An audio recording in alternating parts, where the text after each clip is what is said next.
Romuald Wadaye décline son projet de société, une réponse novatrice à la demande sociale. C'est l'information phare d'ailleurs, relayée par tous les quotidiens de ce jour. Hugues Hector Zogo, bonjour. Bonjour Carole Olaye, bonjour Stéphane Ahinou-Rossou, bonjour également aux téléspectateurs et à tous les auditeurs qui nous suivent sur Diaspora FM. Je constate que vous êtes venu sur le plateau ce matin avec le projet de société qui sera décrypté. C'est exact. Comme vous le savez, la plupart de nos organes n'ont pas manqué donc, de partager leur point de vue sous différents angles sur le projet de société du candidat Romuald Wadaye et de sa colistière Mariam Kiabit Talata. Tout à l'heure, le débat se fera. Il faut, d'une manière ou d'une autre, avoir les éléments sous la main pour permettre à nos téléspectateurs et à tous les auditeurs qui nous suivent de savoir concrètement à quoi s'attendre les 7 prochaines années si éventuellement ce duo remportait les élections dans notre pays. Bonjour Stéphane Ahinou-Rossou. Bonjour Carole Laye, bonjour Hugues Hector Zogo et bonjour aux téléspectateurs et auditeurs de Diaspora FM. Vous n'avez pas votre projet sous la main? Je l'ai en version numérique. Ok, c'est parti pour les analyses sur ce plateau. Ma toute première question, Stéphane Ahinou-Rossou, quels sont les axes de ce projet de société qui vous ont marqué?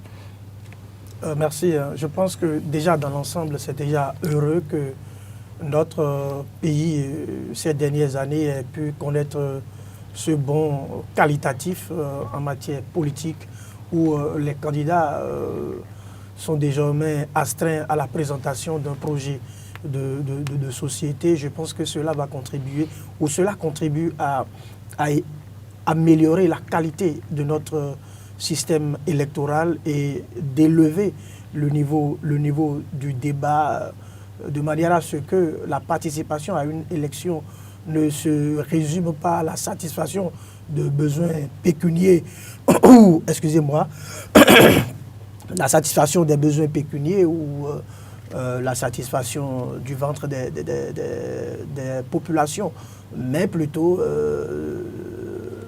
cela contribue à élever le niveau de débat sur la base d'un certain nombre d'idées. Et donc, à ce titre, je salue cet exercice qui a été réussi par le candidat Romuald Wadaye week-end dernier. Maintenant, pour venir à votre question, je pense que quand j'ai lu très sommairement le projet de société du candidat, j'ai cru comprendre qu'il s'agit notamment de 3 priorités essentielles. Et ces 3 priorités me donnent l'impression que le candidat maîtrise très bien ce dont il s'agit.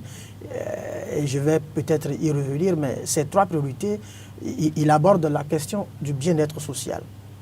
La question du bien-être social, la question d'une économie diversifiée et la question de la cohésion sociale et, je veux dire, de la sécurité. Et quand je prends ces 3 charpentes sur lesquelles repose le projet de société de ce candidat, je me rends bien compte que Romuald Wadaye est à la fois le candidat de la continuité, mais le candidat de l'innovation, le candidat de l'authenticité, qui, je veux dire, apporte une certaine solution aux réels problèmes auxquels sont confrontés aujourd'hui les populations béninoises. Candidat de la continuité parce que, voyez-vous, quand il démarre ses priorités par le bien-être social, c'est la continuité. Continuité dans le sens où, voyez-vous, quand on prend les 2 mandats du président Patrice Talon, tout ce qui lui a été reproché jusque-là, c'est qu'on estime qu'il ne s'est pas suffisamment investi sur le chantier du social, malgré tout ce qu'il a pu faire. Et donc, on estime qu'il n'a pas suffisamment investi ce chantier-là. Et donc, le candidat Romuald Wadaye vient en complément. Il estime qu'il vient en complément pour je veux dire, parachever ce que je ne sais pas si je parlerai de maître ou mentor a fait. Donc, il parle déjà du bien-être social. Et quand on voit le contenu, je me dis que c'est tellement si bien articulé, si bien agencé, qu'on va dire que c'est une solution concrète à ce que vivent les populations. Parce que, en gros, il parle de... Si je comprends bien, il parle de la lutte... Ce projet de société répond aux besoins des Béninois? Évidemment, parce qu'il parle en trame, hein, il parle en trame de la lutte contre l'extrême pauvreté. Et je pense que ça, c'est une évidence aujourd'hui. Pour lui, c'est un fléau. C'est un fléau. Et c'est même au-delà d'un fléau, c'est une évidence. Et nous cohabitons avec ça tous les jours. Et donc, quand un candidat vient dire qu'il va s'assurer qu'au moins chaque jour, les Béninois aient à manger, je pense qu'il n'y a pas mieux que ça. Le feu général Mathieu Kérékou disait que veut le peuple? La paix et le pain. Et donc, si Romuald Wadaye vient pour donner ce pain aux populations, je pense que ce n'est que service rendu à la nation. Le deuxième pilier où il parle de l'économie diversifiée, il a su, n'est-ce pas, donc, bien expliquer. Et je veux dire que, voyez-vous, en trame à ce niveau également, il parle des 6 pôles désormais de développement où la question du développement sera désormais territorialisée. Et on aura des pôles bien structurés de manière à ce que quand vous allez dans une région donnée, voyez-vous, le développement va s'articuler autour des réalités de cette région-là. Oui. Voilà. Et je pense que c'est quand même très intéressant dans la mesure où on va aller vers une autre manière de repenser le développement au point où chaque région va pouvoir se retrouver et par rapport à l'offre que le candidat offre et sert aux populations. Ensuite, il parle également de cohésion et de sécurité, où il parle, n'est-ce pas, donc des questions de stabilité, parce que évidemment, pour asseoir un développement, il faut pouvoir avoir une certaine stabilité, une certaine cohésion, une certaine sécurité. Et vous savez que la question du terrorisme aujourd'hui est devenue très préoccupante. Et donc, Romuald Wadaye apporte, n'est-ce pas, donc, des solutions à toutes ces préoccupations auxquelles je veux dire, nous sommes confrontés. Donc, globalement, moi, j'estime que c'est quand même assez satisfaisant. Et quand on a vu le candidat présenter, n'est-ce pas, donc, ce projet sur un peu plus d'une heure de temps, sans carrément de support, moi, je me dis qu'il n'est pas venu, c'est-à-dire qu'il a eu le temps d'internaliser, de comprendre et donc de bien penser.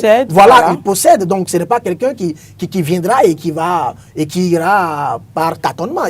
Il sait déjà là où il va et c'est tant mieux, n'est-ce pas, donc, pour les populations béninoises.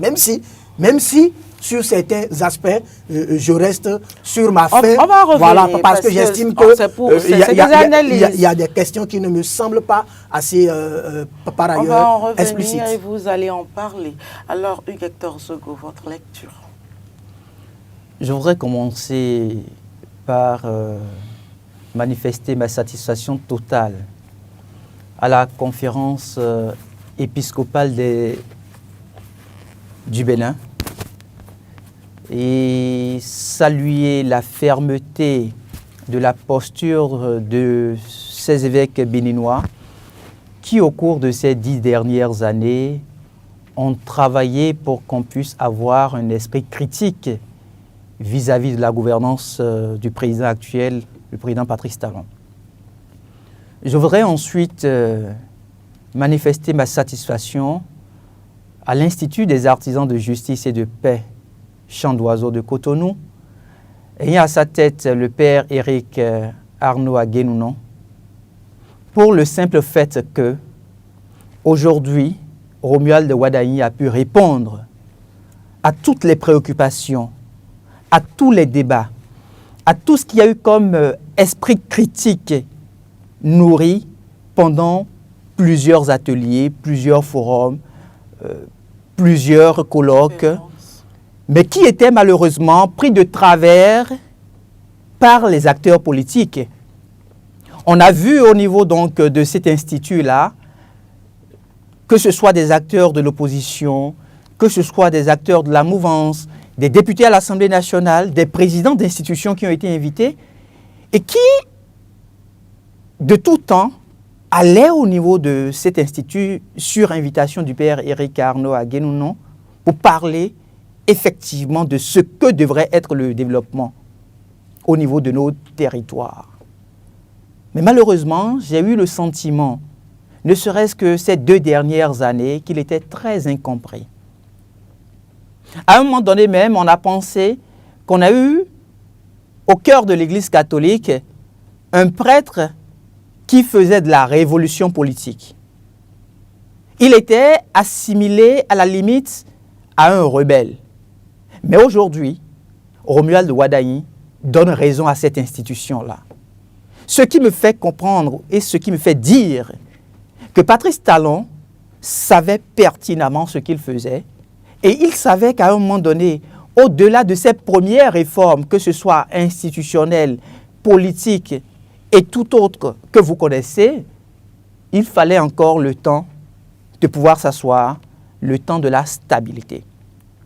On a suivi Romuald Wadayi, candidat aux élections présidentielle du 12 avril 2026, nous présentait un projet de société dans un langage fraternel. Vous voyez un citoyen assez ouvert et le regard que vous portiez sur lui quelques années en arrière, tout descend.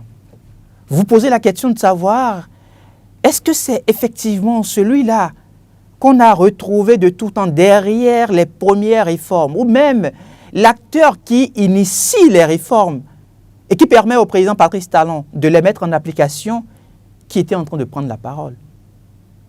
Et donc, je me dis, il y a eu un acte de responsabilité, un acte d'audace qui a été nourri au détriment de ce que les Béninois pourraient penser d'une manière ou d'une autre en se disant on est en train de nous presser.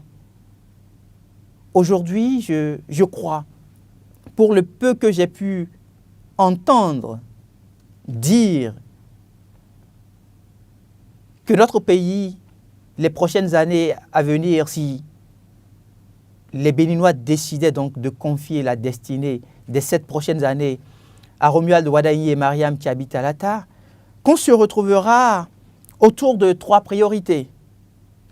Il a commencé par en parler tout à l'heure. La première priorité, c'est le bien-être social pour tous. La deuxième priorité, une économie diversifiée et compétitive. Et la troisième priorité, la cohésion nationale et la sécurité. Et il y a une valeur transversale à tout ceci. Il s'agit bien sûr de la technologie comme levier. On a pu comprendre avec le candidat Romuald Wadayi que le Bénin est en train de vouloir revivre une autre forme de révolution. Donc ceux-là qui se permettent de dire qu'on s'est retrouvé à la fin d'un cycle n'ont pas eu tort de le dire. Parce que bientôt, pour que nous puissions, tel qu'ils le souhaitent, aller plus loin, mais ensemble, ce sera désormais à travers donc ce qu'on appelle les pôles de développement que tout se mènera. Et au niveau de ces pôles de développement qui sont au nombre de 6, c'est-à-dire les anciens départements tels que la dénomination était faite, on avait l'Atlantique et le littoral, on avait l'Atakora Donga, on avait le plateau et Zocoline, tout ce qui va avec. On va retourner à cette forme-là, mais on l'appellera, avec ce qu'il nous a présenté comme projet de société, on l'appellera pôle de développement. Et pour lui, le candidat aujourd'hui nous présente, je vais dire, les composantes stratégiques qui doivent pouvoir être identifié ou applicable à n'importe quelle région. C'est-à-dire que quand vous prenez le premier pôle de développement, ces 4 composantes stratégiques-là, vous les retrouverez. Quand vous prenez peut-être le pôle numéro 5, ça va être exactement la même chose.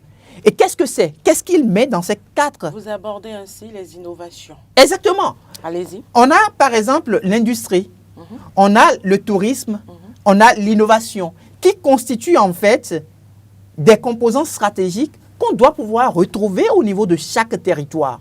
Donc, quand vous allez vous retrouver, par exemple, dans la Takora Donga, ces questions-là doivent être des préoccupations de l'action publique. Et maintenant, la 4e composante, c'est ce qu'on appelle, ou du moins c'est ce qu'il a appelé la composante spécifique. Parce que la réalité que vous avez au niveau du département du Borgou et du département de la Liborie, ce n'est pas la même région. La même au niveau des collines ou encore au niveau du littoral. Exactement. Parce que chaque territoire de notre pays détient quand même une certaine richesse. Et ce n'est pas les mêmes réalités. Et donc, à partir de ce moment-là, la 4e composante, qui est une composante spécifique, à partir donc de cette composante-là, il y aura davantage le sens de l'innovation. Donc, l'action publique, désormais, ne sera plus perçue comme un chef d'État qui vient au pouvoir ou une colistière qui se retrouve dans la posture de vice-présidente de l'Assemblée, de vice-présidente de la République. Oui. Et puis, c'est simplement sur son bon vouloir qu'on va pouvoir développer telle ou telle autre région. Je disais la dernière fois à beaucoup, pour ceux-là qui affichent des soutiens à Romuald Wadagni, parce que c'est ce qui se constate de plus en plus, ils seront peut-être déçus. Déçus du fait que vous ne verrez pas Romuald Wadagni subir une certaine pression à céder ce que les acteurs politiques nous ont habitués à constater depuis 1990 jusqu'en 2000, par exemple, 2000 ou 2006.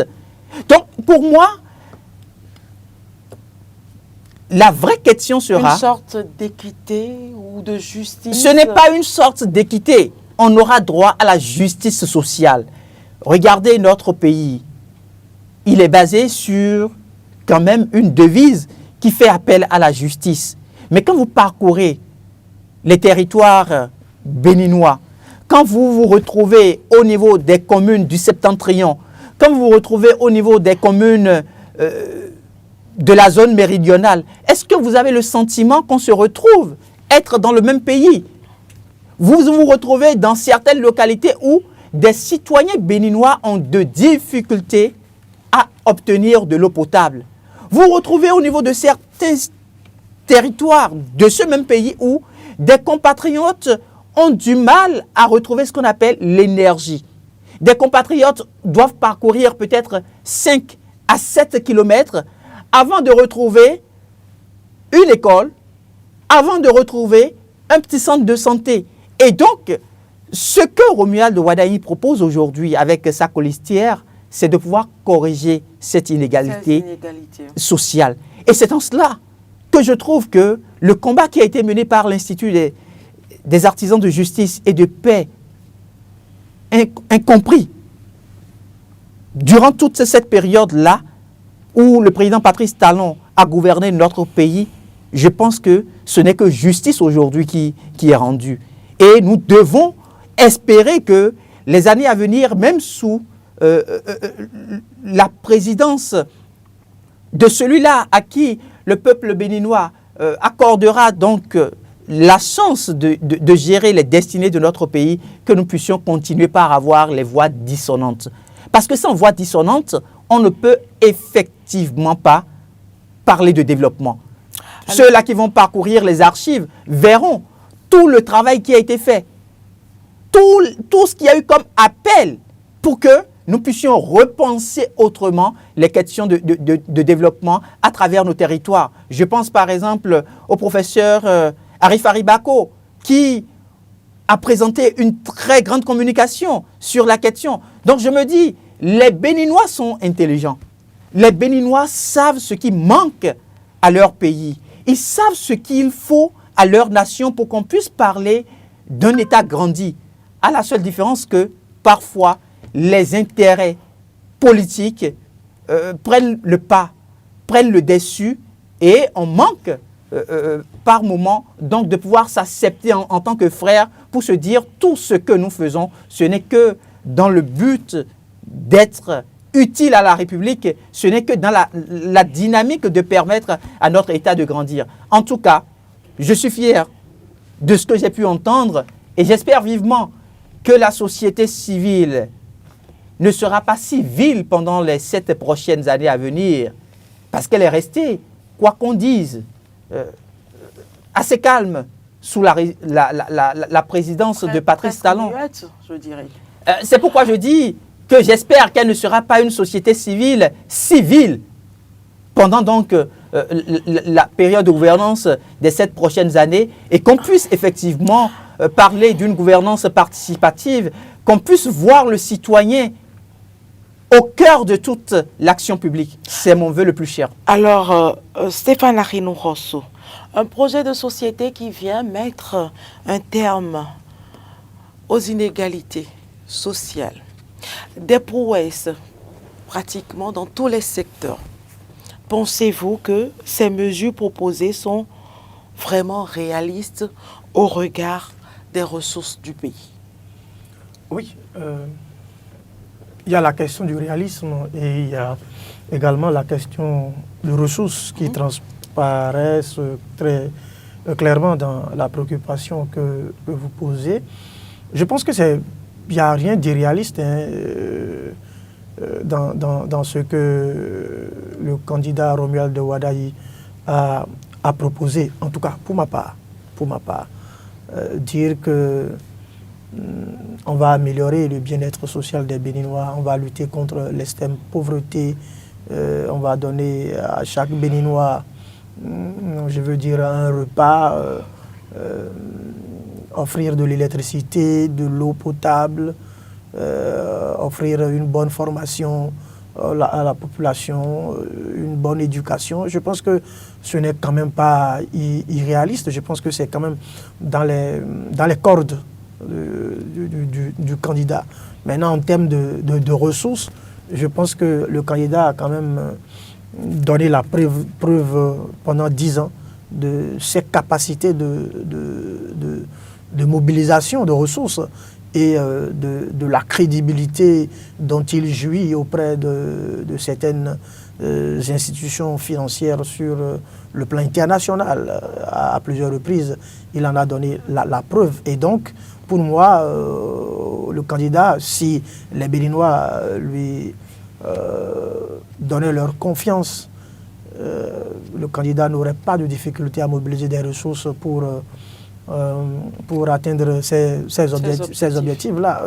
Voyez-vous, tout ce que le président Patrice Talon a pu faire en 10 ans, qui aurait cru qu'il pouvait mobiliser autant de ressources. Voyez-vous, le taux d'accroissement de notre budget ces 10 dernières années. Donc je pense que, en tout cas, le candidat ministre des Finances sortant a donné les signes qu'il a la capacité de mobiliser les ressources et tout ce qu'il propose dans son projet de société, pour ma part, n'est pas du tout irréaliste, encore moins utopique. Alors, je reste avec vous, bien évidemment, quelles pourraient être les faiblesses de cette vision de Romuald Wadayi? Je ne parlerai pas de faiblesse, mais je veux dire... Limite, si vous voulez. Non, pas de limite non plus. Pas de limite non plus. Alors quoi? Je veux juste parler de choses qui, à mon sens, n'ont pas suffisamment été explicites dans ce qui est présenté. Des choses qui ne sont pas, pour ma part, très explicites. Et en tant qu'acteur des médias, en tant que professionnel des médias, quand on prend par exemple l'aspect média, vous voyez, il y a beaucoup de sous-entendus. Quand je lis, je vois deux pôles. À moins qu'après, le candidat revienne et il n'en a pas du tout abordé. Non, Il n'en a pas du tout abordé lors de sa présentation. Lors de sa présentation. Maintenant, quand je lis le document, je vois qu'il y a des aspects qui concernent la communication. Qui concernent la communication. Mais je pense qu'ils ont mis l'accent plus sur les créations de contenu et sur la presse, je veux dire, de services publics. Comment faire pour, je veux dire, améliorer un certain nombre d'aspects. Mais je n'ai pas quand même vu de façon très claire des aspects concernant notre corporation. Or, j'attendais le candidat sur cet aspect-là. Parce que, voyez-vous, très récemment, on a vu la HAC qui a demandé à certains professionnels des médias de faire un certain nombre de propositions et tout ça. Et puis je me pose la question, tout ça là, est-ce que cela n'a pas été reversé, je veux dire, au candidat pour que cela soit... C'est pas le rôle de la RAC. Non, ce n'est pas le rôle de la RAC, bien évidemment, mais je pense que quand il y a des préoccupations comme ça, il y a des actions comme ça, je pense que dans l'entourage du candidat, on devrait en débattre parce que c'est des préoccupations.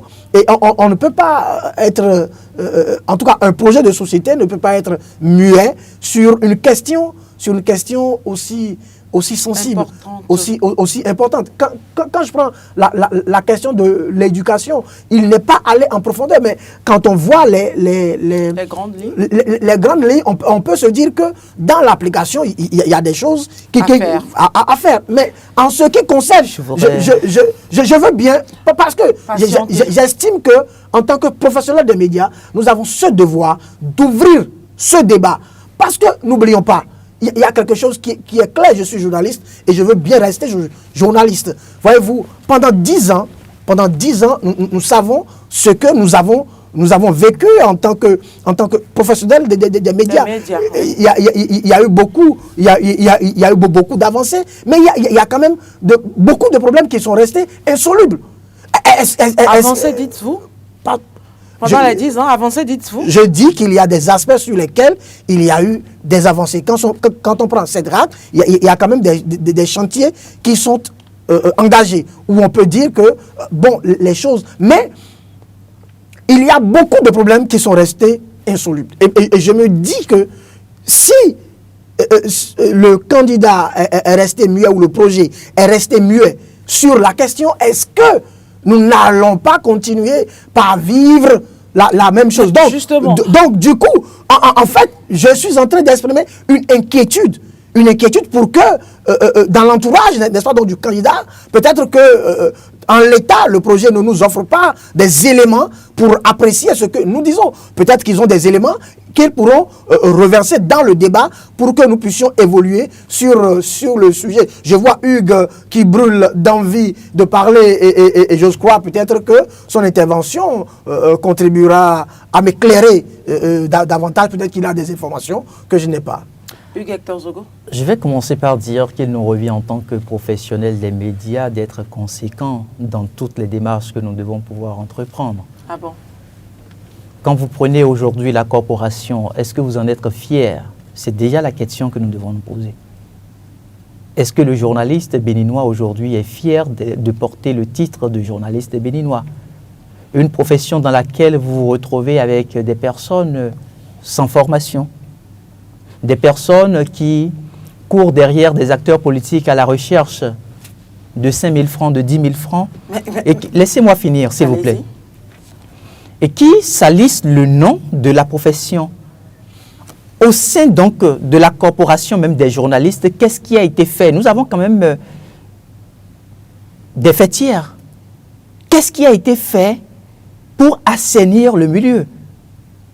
Ce qui se vit aujourd'hui avec les journalistes béninois, vous n'allez pas le constater dans la profession des avocats. Vous n'allez pas le constater avec les médecins. Vous n'allez pas le constater avec les pharmaciens. Vous n'allez pas voir quelqu'un se lever du jour au lendemain et usurper du titre de policier, par exemple, dans notre pays. Mais la profession dans laquelle n'importe qui peut se lever et usurper le titre de journaliste, c'est bien sûr chez nous. Mais qui sont ceux qui en parlent? Qui sont ceux-là qui font la promotion des acteurs politiques si ce n'est pas les journalistes? Mais à quel moment nous ouvrons le débat pour dire mais attention, il faut que ça puisse s'arrêter? La RAC fait ce qu'elle peut. Pensez-vous que c'est normal que nous qui faisons ces hommes politiques sur tous les plans, que nous soyons délaissés pour compte, je dirais à la limite. Ce n'est pas une Parce que quand le nécessaire est assuré, quand le journaliste sera mieux payé, il ne va pas courir derrière ces hommes politiques à la recherche de ces billets verts, qu'ils soient verts ou violets. Carole, est-ce que vous avez couru derrière un acteur politique hier? Ce que je ne ferai pas. Mais vous ne le ferez pas. Pour ma dignité d'abord, personnelle. Au-delà de votre dignité, vous portez un titre que vous assumez. Tout à fait. Alors, dans notre profession aujourd'hui, dans notre corporation aujourd'hui, il y a des brebis galeuses. Les personnes qui doivent avoir le courage de dire qu'il y en a. Il y a des réformes qui sont en cours à la HAC. Mais ce n'est pas, évidemment, ce n'est pas à la HAC. Mais aujourd'hui, vous pensez que ce soit normal qu'on n'ait pas un ministère de tutelle, écoutez, un ministère de communication qu'on supprime Carole, au cours d'une gouvernance et qu'on remplace par un ministère du numérique. Mais écoutez, Carole. Vous trouvez que c'est normal? Carole, ce que moi, je m'attendais à ces points-là que ces injustices soient corrigées. Ce n'est pas une question. Ce n'est pas une question d'injustice. Ce n'est pas une question d'injustice, c'est une question de responsabilité. Nous avons refusé en tant que journalistes d'assumer le devoir qui est le nôtre. Il n'y a pas ce plateau-là sur lequel nous ne manquons pas de porter des pics aux acteurs politiques. Mais c'est nous-mêmes là. Mais il y a des actions. Mais donnez-moi par exemple. Je veux quand même placer deux mots. Hein. Je pense que ce que Hugues dit est certainement vrai ou je ne dis pas que c'est faux, c'est une réalité que nous vivons tous. Mais il y a deux éléments. Dire non, je veux dire, il y a deux éléments. Le premier élément, je pense que, je ne sais pas si c'est le doyen Georges Amelon qui disait, en fait, on a déjà assez de problèmes. Comme ça, on ne va pas en rajouter. On a déjà trop de problèmes dans notre corporation. Et l'autre chose que je voudrais dire, c'est que on ne peut pas exiger, et c'est peut-être là où je ne suis pas tout à fait d'accord avec Hugues, on ne peut pas exiger de quelqu'un la vertu, alors que cette personne n'a pas le mieux-être, n'a pas le minimum. C'est-à-dire que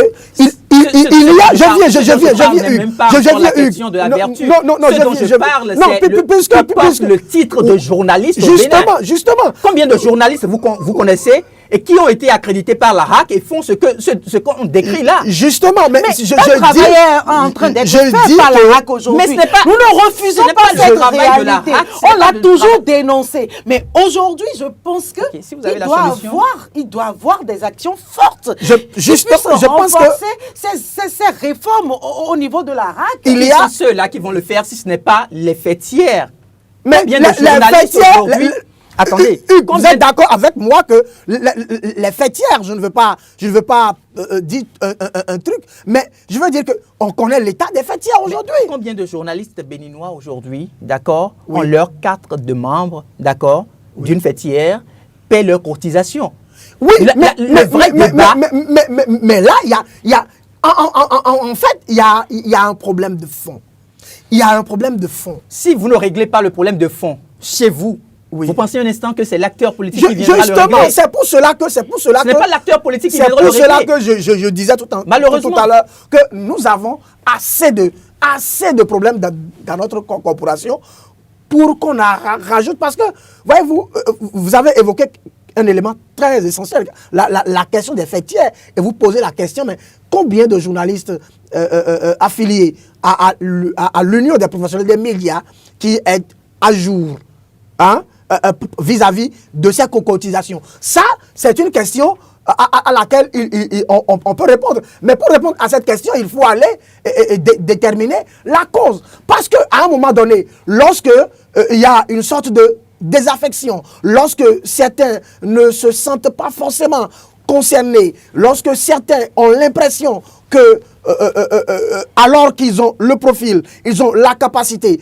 et que d'autres qui n'ont même pas, qui ne peuvent même pas se prévaloir plus journalistes que d'autres, et qui n'ont même pas le diplôme. Vous pensez que ça, c'est le rôle de l'acteur politique? Non. C'est un politique qui viendra. C'est à nous. Mais voilà. C'est à nous de régler. Alors, prenez la parole. À partir de ce moment-là, nous prenons actuellement la parole et nous disons que lorsque un candidat propose un projet de société et que nous concernant, nous qui façonnons l'opinion, nous ne nous retrouvons pas, ce serait un crime contre notre profession de ne pas en parler. Parce que ce n'est pas explicite. Je ne dis pas que le candidat ne prend pas en compte les médias, mais je dis que le projet tel que moi je l'ai lu, ce n'est pas suffisamment explicite pour que nous ayons des éléments pour dire que le candidat a des choses pour nous. Écoutez, je veux dire que je suis jaloux. Je suis juste jaloux quand le candidat vient proposer de belles choses et dit qu'il va désormais donner de salaire aux artisans. C'est bien beau. Mais écoutez, c'est bien beau. Mais nous sommes jaloux. Réalité que nous vivons. Le problème. Mais c'est de ça qu'il s'agit. Ce n'est pas crier le problème. Oui. Ne vous attendez pas à ce que Romuald Wadagni vienne, d'accord, en tant que président de la République, par exemple, pour transformer le journaliste béninois. Parce que, effectivement, le journaliste béninois a manqué de jouer sa partition au moment où il le fallait.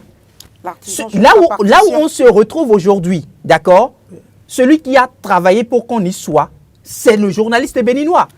Et alors? Quand vous regardez très bien, quand vous parcourez le projet de société, déjà même le signal a été donné. Carole, vous étiez avec moi au Palais des Congrès. Tout à fait. La veille de la cérémonie, vous savez ce que vous et moi avons vécu. Vous pensez un instant qu'il faut s'attendre à un miracle de la part de Romuald Wadagni pendant les 7 prochaines années au niveau des professionnels des médias? Bien au contraire. Bien au contraire.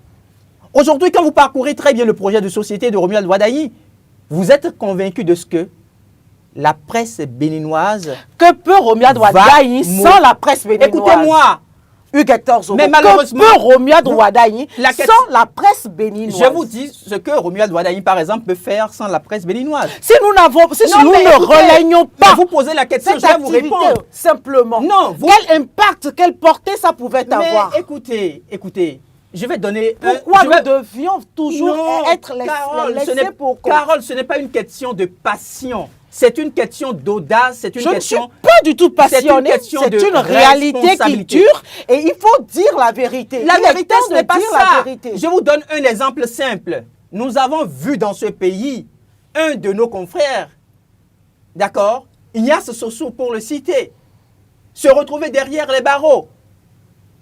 Une journée de la presse morte béninoise aurait permis de le libérer. Mais à quel moment nous l'avions fait? Nous ne sommes pas solidaires. Au niveau de la presse béninoise, ce qui se vit aujourd'hui, c'est la question de la jalousie. C'est la question de la haine. C'est la question de la méchanceté gratuite. De cette précarité dont veulent lutter contre. Mais je vous dis, vous avez posé la question de savoir... La base, c'est cette précarité-là. Mais vous avez posé la question de savoir qu'est-ce que Romuald Wadagni peut faire sans les journalistes. Romuald Wadagni peut faire énormément de choses sans les journalistes béninois. C'est malheureux de le dire, mais c'est exact. Parce que vous aviez vu. D'accord? Quand vous parcourez le projet de société, on met l'accent sur ceux-là qui vont être des créateurs de contenu. Qu'est-ce que ça voudrait dire? Ça voudrait dire que le journaliste béninois doit se réinventer. Nous sommes à l'ère du numérique. Combien de personnes, d'accord, arrivent à avoir la facilité de se retrouver devant leur écran de télévision, comparé au fait qu'ils ont leur téléphone portable en main pour squatter. C'est de ça qu'il est question. Si le journaliste béninois veut se faire respecter, il doit travailler davantage pour que le contenu qu'il offre comme article de presse, que ce soit un contenu d'intérêt. Ce n'est pas le simple fait, par exemple, d'aller rechercher une information qu'un organe de presse a publiée sur une plateforme numérique ce n'est pas le fait d'aller rechercher cette information, d'en faire le plagiat et de dire qu'on est un média. Donc pour nous, la grande question, c'est une organisation interne. Les journalistes béninois, s'ils veulent effectivement que Romuald Ouadayi, à travers ce qui a été présenté et dans lequel on ne se retrouve pas, si nous voulons effectivement qu'il y ait un réajustement, je prends le cas de Aboubacar Takou, qui a pratiquement tout eu. Rien ne manque aujourd'hui à Aboubacar Takou. Mais sur des plateformes où les journalistes béninois se retrouvent en majorité, j'ai vu combien de fois il a eu de l'amertume à prendre la parole pour dire « si vous ne vous organisez pas, si vous ne faites pas tout possible pour aller rencontrer les deux duos de candidats avant que les projets de société ne soient présentés, vous allez regretter. » Et je crois quand même qu'aujourd'hui, on peut donner raison à Aboubacar Takou. On aurait pu l'écouter, on ne l'a pas écouté. Les projets de société sont sortis. Mais quel est le débat critique qui se fait aujourd'hui sur le contenu des projets de société? Dites-moi, qui sont ceux-là qui doivent faire le débat critique si ce n'est pas les journalistes? Combien de plateaux ont été organisés depuis samedi où on a eu droit à ce projet de société? Combien de débats, combien de plateaux ont été animés? Quand vous regardez les organes, quand vous prenez les stations radio, combien d'émissions ont été organisées où on a pu déquêter pour dire, quand vous prenez tel contenu, voici ce qui est en mesure d'être réalisé. Voici les limites. Ce n'est que samedi. Ce n'est que samedi. Mais de la même manière. Et nous y sommes déjà d'ailleurs. Non, nous allons évoluer. De la même manière. De la même manière. Vous avez vu, non? Nous allons évoluer. Oui. Ce qui nous préoccupe là, il faut le laisser maintenant évoluer. Et de la même manière, vous avez vu comment est-ce que les organes de presse ont relayé l'information relative à la démission de Guy Dossou-Mitokwe au niveau du parti les démocrates. C'est pour dire en quelque sorte que les journalistes béninois souffrent d'un sérieux problème. Et pour avoir effectivement une solution à ces problèmes-là, il faut que nous puissions nous asseoir et il faut que nous puissions nous parler dans un langage franc, dans un langage honnête, dans un langage de vérité, que nous puissions nous dire ce qui ne va pas et qu'ensemble avec les aînés qui ont bénéficié de cette profession-là, nous puissions retrouver le chemin de l'espérance. Sinon là, ce que je vois, on est en train de mourir. Rien ne pourra se passer, malheureusement. Parce que de jeunes créateurs de contenu sont déjà au seuil du palais de la Marina. Ils sont les premiers à nous bousculer. La preuve au moment où les journalistes n'ont pas cette possibilité-là de recevoir déjà leur accréditation la veille d'une cérémonie aussi solennelle, les créateurs de contenu en ont. Et quel retour voulez-vous avoir? Quel retour voulez-vous avoir? Nous devons nous remettre en cause. Nous devons accepter d'assumer notre responsabilité. Nous avons failli. Nous avons failli. Et pour que demain puisse changer, il faut qu'on puisse se voir et se parler ouvertement. C'est la seule condition pour moi. Il faut laisser le politique. Parce que quand il s'agit de critiquer le politique, nous sommes encore les premiers acteurs à les critiquer. Mais quand ça ne va pas chez nous, nous n'avons pas le courage de le dire. On l'a toujours dit. Je ne sais pas combien de journalistes aujourd'hui se retrouvent à avoir le courage de dire ceux-là qui, effectivement, ne méritent pas de porter le titre de journaliste, il faut qu'on puisse les extirper du lot. Combien ont le courage de le dire? Nous le disons sur ce plateau. Non, je pense que... Nous l'avons toujours dit sur plusieurs plateaux. Et aujourd'hui, c'est parce que nous l'avons toujours dit. Et je pense que quand même, parce que nous l'avons toujours dit que la HAC aujourd'hui, merci, il y a un travail d'assainissement. Aujourd'hui, le travail est fait. Maintenant, c'est qu'il faut... Le travail est fait par qui? Par la HAC qui fait quand même un travail d'assainissement. Est-ce que c'est seulement au niveau de la HAC que le travail va se faire? C'est vrai que entre journalistes... Vous avez vu tout ce qui se dit de la HAC? Non. Et les mêmes qui prennent la parole, ce sont les journalistes. Le travail se fait par la HAC, mais vous avez vu comment est-ce que les journalistes critiquent la HAC en place aujourd'hui? Vous avez vu tout ce qu'on dit de mauvais du président de la HAC aujourd'hui? Et vous voulez que ça change demain? Avant que ça ne change, nous devons avoir l'audace de nous dire la vérité. Le jour où on prendra la décision de nous dire les choses telles qu'elles se passent effectivement dans notre corporation, on aura franchi un pas. Aujourd'hui, ce qui se vit malheureusement, c'est que dès qu'un journaliste a de la côte, dès qu'un journaliste a de la matière et qu'on découvre un talent en lui, ce qu'on peut faire, c'est de le détruire. Ça, vous ne le savez pas? Non, ben évidemment, Alors, on vit ça au Nous quotidien. allons poursuivre, le temps est parti. On était en train de parler des limites. Est-ce qu'il y a d'autres limites que vous avez observées ou remarquées ou notées Non, par rapport à ce projet de société? Non, comme je le disais, ce n'est pas des limites, ce n'est pas non plus des insuffisances, mais je pense que je suis en train, ou nous sommes en train d'exprimer des inquiétudes par rapport à certains aspects qui ne sont pas suffisamment très explicites dans le projet de société Dans leur tête, c'est explicite. Ça a été écrit du noir sur du blanc. Vous n'êtes pas prévu. On n'est pas prévu. Vous n'êtes pas prévu, c'est que vous n'êtes pas prévu. Maintenant, si vous devez faire du lobby pour rattraper assez vite les choses, il faut avoir le courage de faire ce qui doit être fait. Je pense qu'il faut aller vers... On a pensé au service public, oui. D'accord? Et on a pensé aux créateurs de contenu parce qu'on a trouvé qu'on est à l'ère du numérique. Et sans vous, si vous ne vous ressaisissez pas, on peut avancer. Donc c'est pourquoi je disais, le journaliste béninois doit pouvoir se réinventer. C'est celui-là qui arrive à s'adapter assez vite aux réalités numériques du pays. C'est celui-là qui va se retrouver dans ce qui va être décidé les 7 prochaines années. Ce n'est pas encore vu, par exemple, le contenu du projet de société de Paul Hompé. Mais bon, je pense qu'ils sont en train d'annoncer. Ils sont en train d'annoncer. J'attends de le voir parce que son colistier, c'est un journaliste. Évidemment. On ne le dit pas assez. Son colistier, c'est un journaliste. Mais combien de fois vous aviez vu la présence de cette équipe-là sur les plateaux de télé? C'est ça les réalités. De l'autre côté, vous avez la chance d'avoir un journaliste. Pourquoi vous n'avez pas soutenu le journaliste en masse, en tant que journaliste, pour que votre vie change? Pourquoi vous ne l'avez pas fait?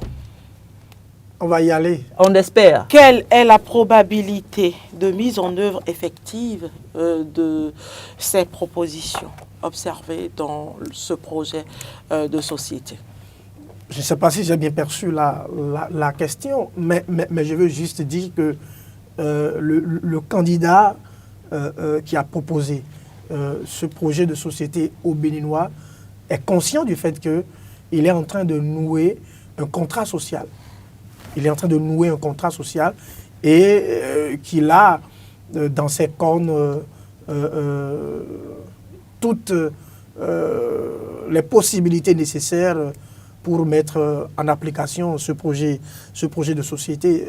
Et donc, je me dis qu'on fait foi à ce que le candidat propose. Maintenant, le candidat a proposé, quitte aux Béninois de dire, oui, on est d'accord, non, on n'est pas d'accord par rapport à ce contrat que tu nous proposes. Et cela va s'exprimer à travers les urnes. Et donc, pour permettre, comme Hugues le disait, pour permettre aux populations de mieux faire leur choix, l'autre candidat également doit pouvoir faire sa sortie pour nous proposer également quelque chose. Et donc, on va pouvoir comparer. Et ce n'est que sur cette base-là que les populations sauront vers qui véritablement aller au soir de cette élection, je veux dire, présidentielle. Alors, Hugues Hector Zogo, très rapidement, on va quand même aborder le second sujet. Il s'agit de la démission de Guy Mitokpe et de Daniel. Je pense que c'est du Parti Les Démocrates. Alors, on n'a plus beaucoup de temps, mais ma question, cette démission, quelles sont les motivations aujourd'hui de cette démission? Non, je crois qu'on a pu énormément parler du cas de Guy Mitokpe. En tant que jeune qui a quand même beaucoup de valeurs, beaucoup de compétences qu'il peut mettre au profit de notre pays. On avait trouvé effectivement qu'il n'allait pas tarder à claquer la porte. Ça a été fait, mais ça a été surtout fait dans les règles de l'art. Parce que quand vous parcourez un peu le message qu'il a pu laisser, vous vous rendez compte que ce n'est pas quelqu'un qui a déposé une démission en jetant du discrédit sur une classe politique à laquelle il a appartenu il y a quelques jours. Il a reconnu le mérite de tous ceux-là avec qui il a travaillé. Il a salué par exemple la grandeur d'esprit de l'ancien président de la République, le docteur Thomas Boni Yayi, de qui il a beaucoup appris, ces dernières années. Et il a trouvé que, au regard de tout ce qui s'offre à lui, après avoir pris le soin de rencontrer les différentes bases, les différents creusets de soutien qui accompagnent son action politique, que le moment était revenu pour lui de porter le regard vers autre horizon. Et aujourd'hui, je crois qu'il a la clairvoyance nécessaire de se décider. Il s'est décidé. Les jours à venir, on verra bien ce qui va se passer. Et maintenant, du côté de Daniel Eda, ce n'est pas surprenant pour moi. Quand il allait au niveau de la formation politique, les démocrates... C'était pour un but précis. C'était exactement, c'était pour un but précis. C'était dans l'intention d'être coopté par la formation politique afin donc d'être présidentiable. Malheureusement, ça n'a pas été le cas. Il n'a pas eu cette grâce-là, cette faveur-là de la formation politique. Et donc, il n'a pas été au rendez-vous. Il ne sera pas au rendez-vous du 12 avril prochain. Il a forcément ses raisons à lui de quitter assez vite la formation politique. Maintenant, les jours à venir nous permettront de comprendre le sens donc, de cette action-là. Est-ce qu'il va retourner à la mouvance? Est-ce qu'il va rester un acteur centriste, un acteur neutre? On verra bien. Quel impact? Très rapidement. L'impact par rapport à qui? L'impact de cette démission par rapport au niveau parti, oui, tout à fait. Au niveau du parti? Oui. Je crois que le parti est déjà assez fragilisé. Le parti est assez fragilisé et avec tout ce qu'on a eu comme dernière actualité, on savait que beaucoup de cadres partiraient. Peut-être même qu'il y en a encore qui vont partir. Qui vont encore partir. Maintenant, qu'est-ce que ça pourrait laisser comme conséquence? Est-ce que le parti va disparaître? Je n'ose pas avoir le courage nécessaire de le dire sur ce plateau. Stéphane Arino-Rosso, motivation et impact de la démission de Guy Mitokpe en l'occurrence et puis de Daniel Eda. Pour Guy comme pour Eda, cela ne me surprend pas. Cela ne me surprend pas parce que depuis un certain temps, on sentait déjà que Guy Mitokpe allait changer de camp.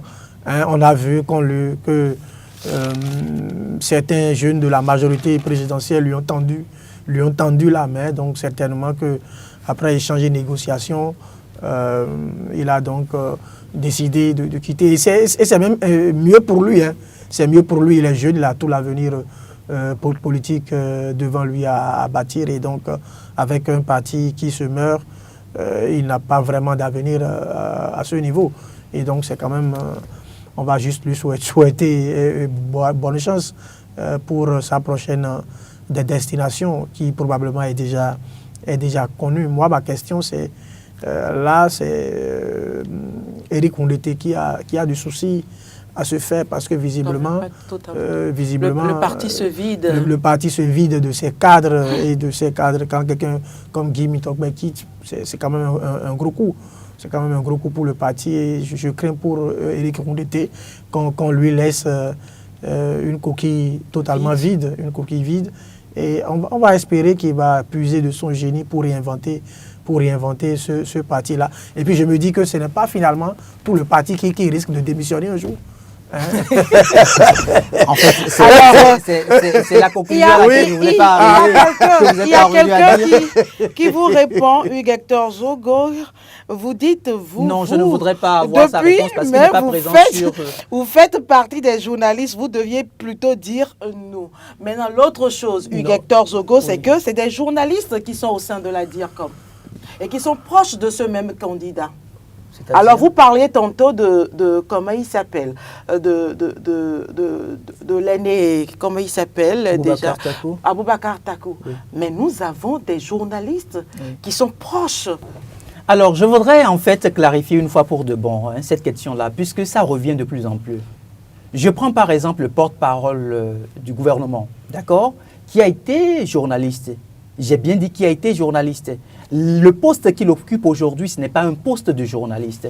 Il faudrait que les gens puissent respecter les différentes fonctions. Chaque fonction vous fait obligation de l'attitude que vous deviez pouvoir adopter. Et il y a ce qu'on appelle la loyauté. Un porte-parole du gouvernement, d'accord? Journaliste un jour, Mais journaliste à vie. Non, ce n'est pas là le problème. Merci, docteur Zogo. Nous allons poursuivre un débat. poursuivre. Nous allons poursuivre. Nous n'avons plus le temps pour Vous aurez l'occasion de c'est faire le venir sur commentaire, le c'est le plateau. commentaire Oui, du vous aurez- téléspectateur qui vous- m'a inspiré. Vous au aurez, fait, vous aurez cette l'occasion, remarque. d'accord, vous aurez l'occasion d'emmener ces personnes-là sur le plateau et nous allons faire le débat. Parce qu'il s'agit en fait de notre corporation. C'est ce qui nous donne à manger, c'est ce qui donne vie à nos différentes familles.